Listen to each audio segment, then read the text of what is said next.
Hi, everybody. My name is Ellen Macneil. I am very thankful to YCAT for inviting me to tell you about my big hobby, which is ghost hunting, and what led up to it. It's pretty wild. It's very exciting, and I know there are people that don't believe in this, total skeptics, and I understand because I was the same way. And until something happened to me, I was just like, oh, okay, well, if you believe in that, that's great. I've had too many things happen to me, and I still can't explain. I am the founder of Spirits of New England, Paranormal Investigators. I was based out of Winthrop, of course, and we have gone all over the place, many, many, many different states to help people. We're one of the few teams that really, I like to do residential cases. I like to help a family that doesn't understand what's going on in their home. There's some teams that just like to go to famous locations, and that doesn't appeal to me. I want to help people. When you have something going on in your house, you don't want to talk about it, and you don't want to share it, and you don't want to be ridiculed, and you begin to doubt yourself because you think, how can that happen? What's going on? How can this happen? And that's where we come in. We understand, and we want to help. We have a very detailed form that's on our website, which is spiritsofnewengland.org, that we ask very, very detailed questions so we can find out all we can about what is happening in your home, what started it, how long has it been going, is it affecting you, are you afraid to be in your own home? And we give people the power to get their control back into their house, into their lives, into their family. And usually it's something that isn't evil. A lot of times it's someone that has passed on, and whether it was suddenly, tragically, they don't always know that they're gone. So they stick around because they want to make sure that everything's going fine, everybody's taken care of, and usually it's a set of grandparents that want to make sure that everything's fine and the house is taken care of, and they're just doing their business, and eventually they move on. A lot of times people will say, you know what, we can all live together, just don't scare us and don't knock things over. That's all I'm asking. People ask me what my favorite investigation was, and hands down, it was the USS Constitution. We were on there for 2 nights, very, very quietly. We didn't promote it at all. In fact, we weren't allowed to talk about it for 2 years after we investigated. The Commodore of the Constitution, when I wrote to him because we live 20 minutes from the Constitution. And I said, you know what? If I never ask, I'll never get an answer. All they can do is say no or just totally ignore me. So I wrote a letter, introduced myself, and I said, I always hear that there is activity on the Constitution. And if you want a team to come in and do a serious investigation, I said, we would be honored. And I said, I'm right in Winthrop, just let me know. And I hit send, and I said, okay, all right, you did it. Good girl, you did it. 10 minutes later, I get an email from the Constitution, from one of the Commodore's right-hand men, please come to our ship and tell us what is going on here. There have been over 250 years of people saying, what was that? Did you hear that? Did you see that? He said, I want to know what's going on in the ship. So we went, and it was phenomenal. We never, when you go somewhere, you don't know if you're going to hear anything, if you're going to see anything, or if it's just going to be a learning experience for you. The minute we got on the ship and started to, we always introduce ourselves. We don't go on there and bully and provoke like some teams do. Not good. We introduce ourselves, plus they're not used to having women on the ship. So, I made sure I wasn't going to make them clean their cabins or anything. They were fine. We had audio and video evidence that absolutely stunned the captain of the Constitution. He said at the end, when we did our evidence reveal, he said, "Do you feel that this ship is haunted?" And I very professionally said, "Oh, hell yeah." And I said, "Not only is it haunted, but it is protected." I said, "You have 308 people that died on this ship, and it was the only life that they knew. So there's a lot of them are still here, and they're doing the same routine that they did before. A lot of them did not die in battle. A lot of them died from dysentery, falling off the rigging, things like that. We had spirits on that ship that were giving us a tour of the ship. We were brought down to, I forget which deck it was, but they refer to it as the manger rooms, where all the livestock for the feeding the crew was kept. And one of the officers was saying, this is where we had the cows and the pigs and the sheep and everything that would feed the crew. And everything that we do, we record. And when we play it back, it's on a different frequency. So when we played that part back, you hear a little boy say, "And a bear." And we were like, "And a bear?" They had a bear on the Constitution. So I go running off the ship because the captain wouldn't get on the ship with us. And I said, "Did you have a bear on the ship?" And he went, "Oh, Captain Scrappy." He goes, "How did you know about that?" And I said, "Somebody just told us that isn't there." And he's like, "Oh my God." So it turns out that they were transporting a little bear cub to another port to go to a zoo. And of course, everybody fell in love with it.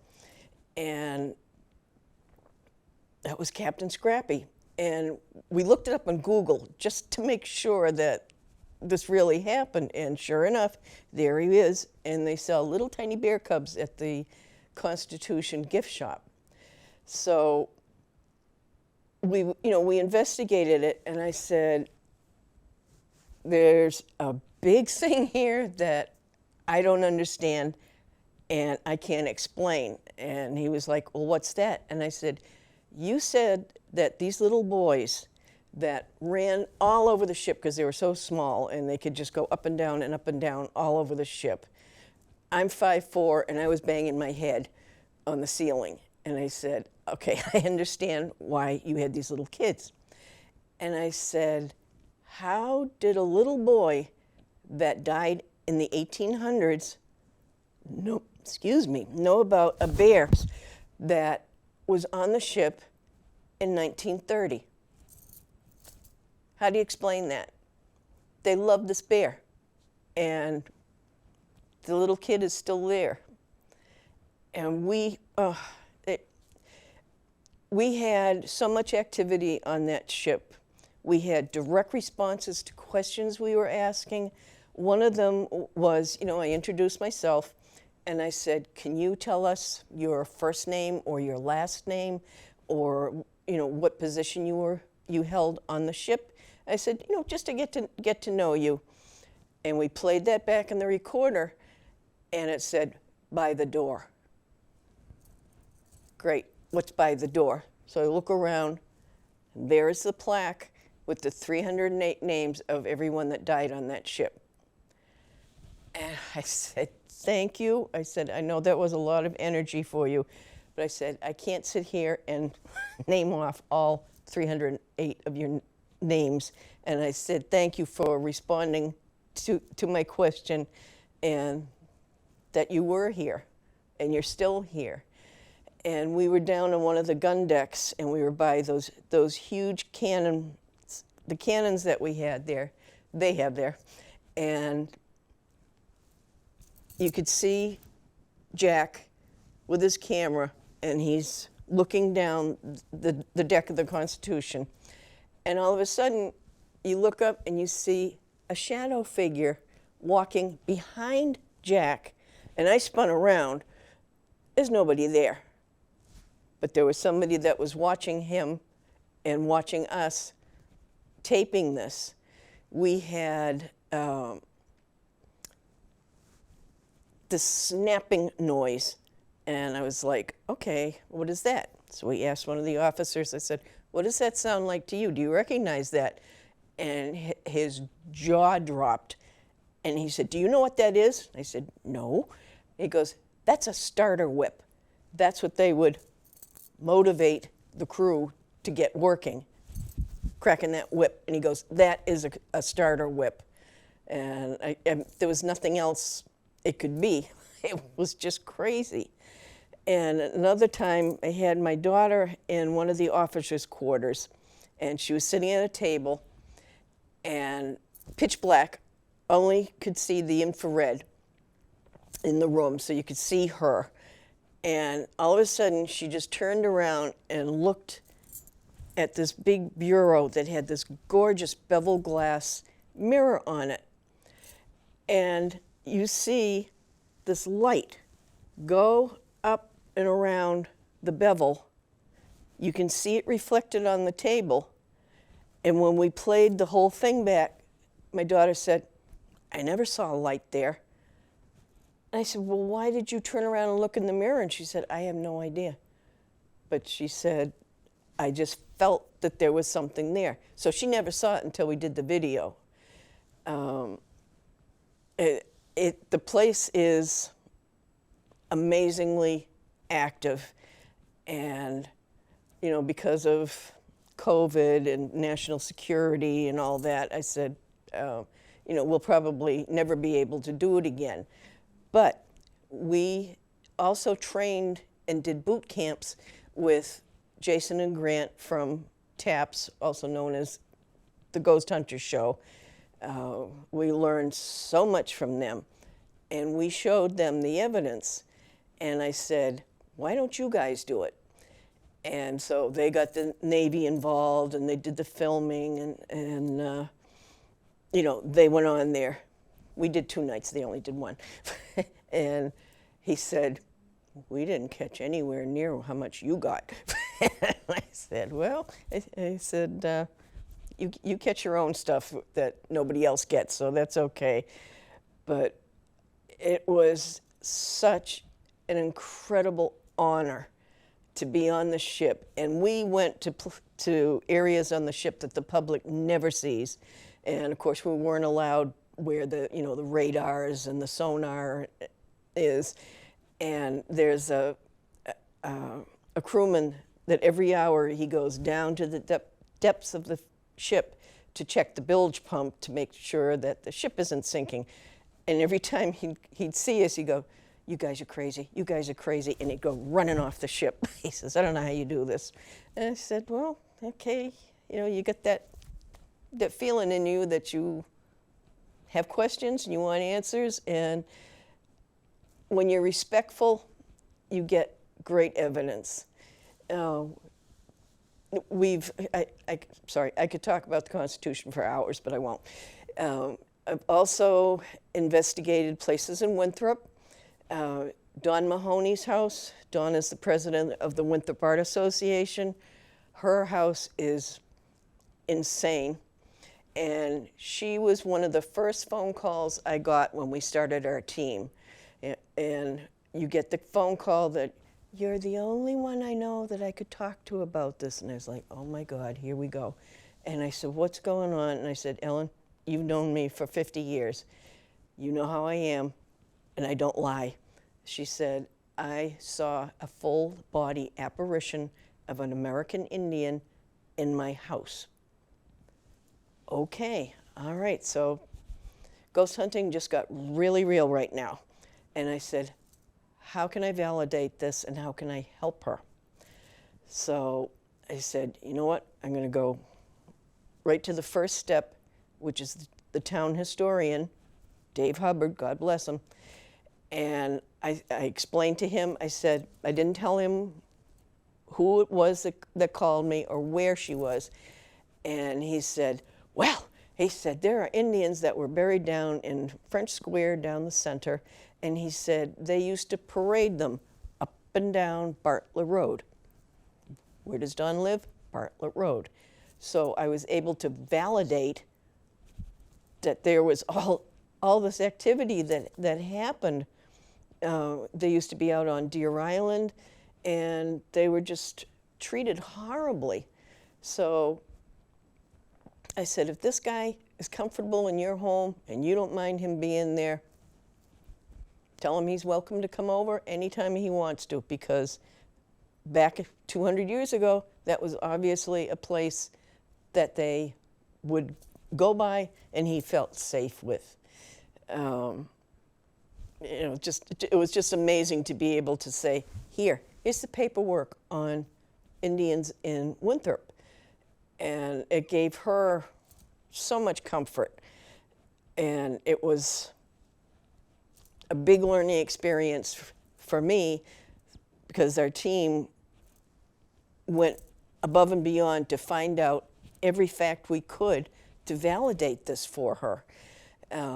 We've also done the Dean Winthrop House on Shirley Street, which is 300 years old. It was built in 1637, along with the Fairbanks House in Dedham, which is built the same year, and we've also investigated there and got an amazing video of shadow figures walking by a window.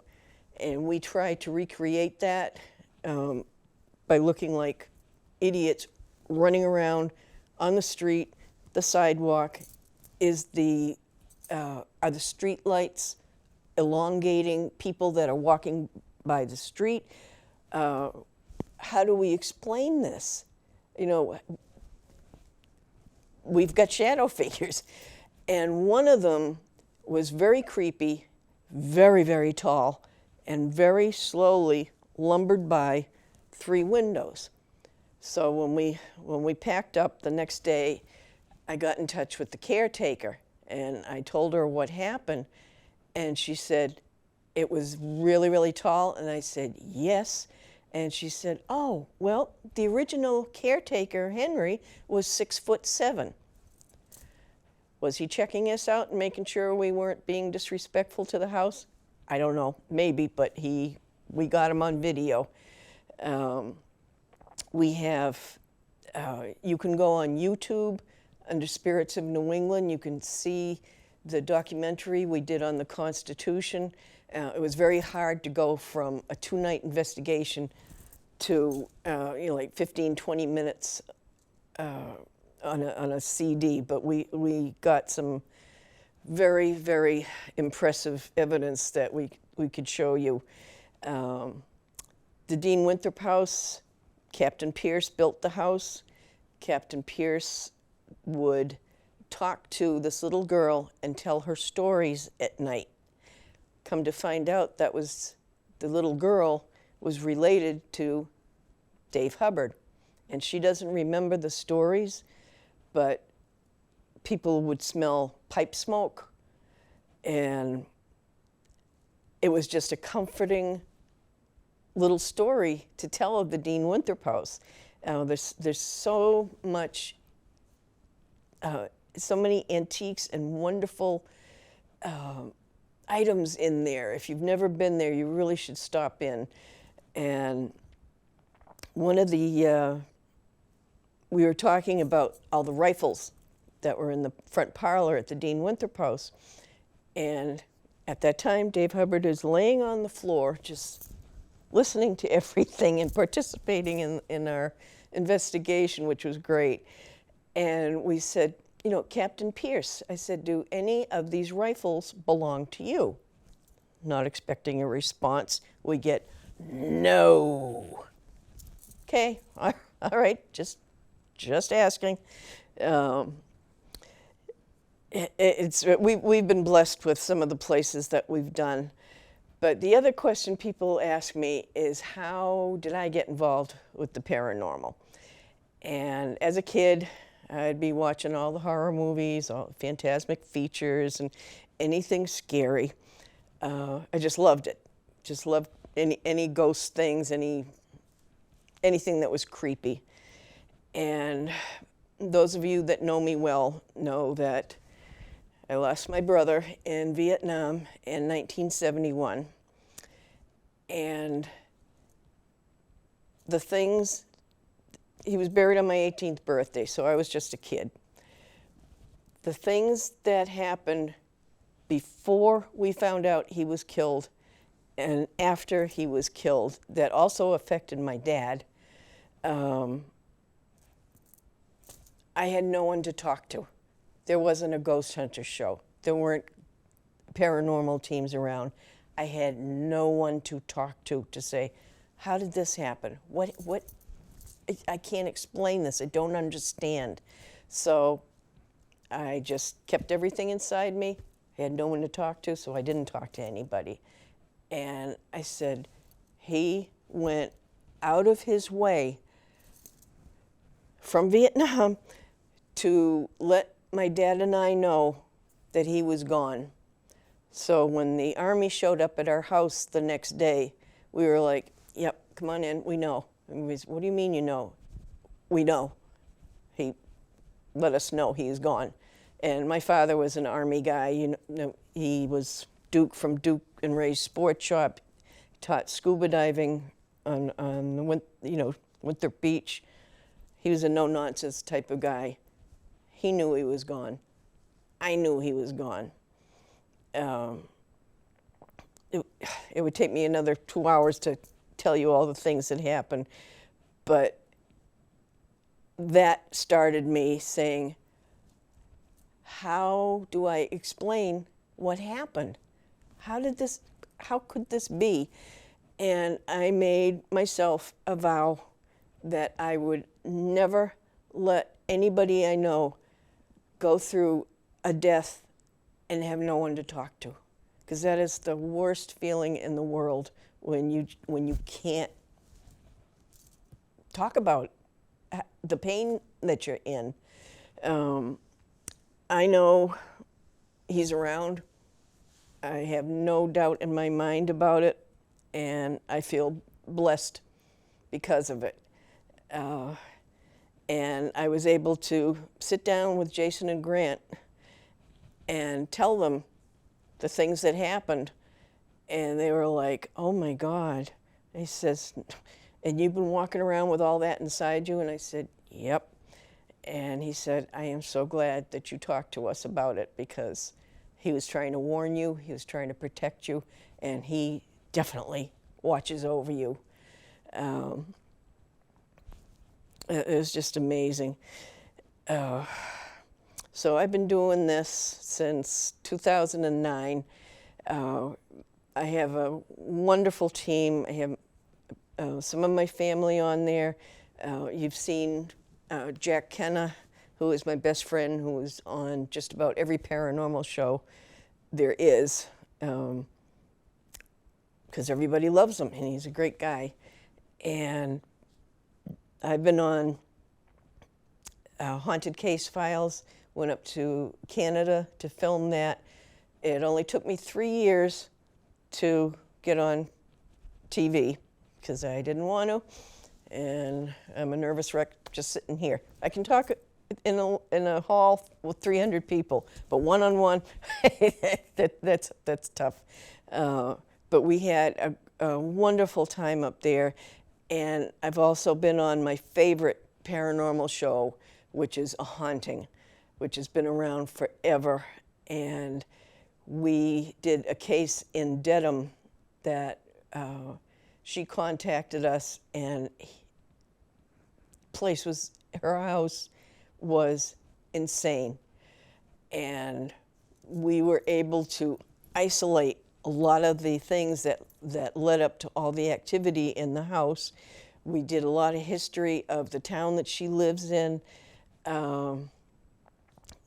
Whatever activated this house, we got calmed down, and I still keep in touch with her 5 years later just to make sure everyone's behaving and she feels safe, because when she moved into this duplex, she went up in the attic and she's like, wow, there's a lot of furniture up here, a lot of stuff left over. And the people across the street said that's because people just leave in the middle of the night because they're terrified of what's going on.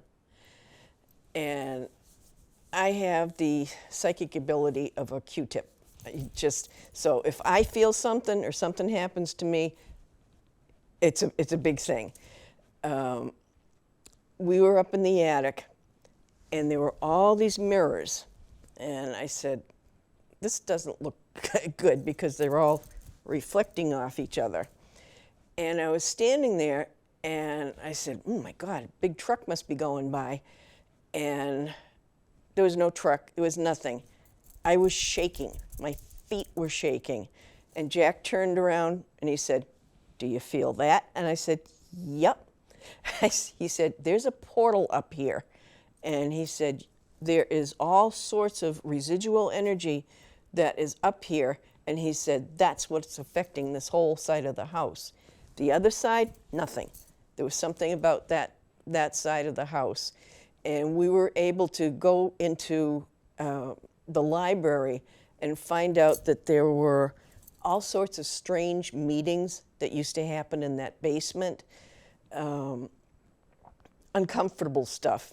And we think that it just went through the whole house. So we were able to get that calmed down. Sometimes you can't get rid of it, but you can certainly talk to it and let them know that if this continues and they keep upsetting the family there, we're going to go above and beyond and get rid of them. So she's still there. She's still happy. I get Christmas cards from her. So I thank you so much for letting me share this with you. Again, thank you, YCAT, and spiritsofnewengland.org. You can read all about us. You can see evidence. You can read stories about us. And don't be afraid to believe. Thank you.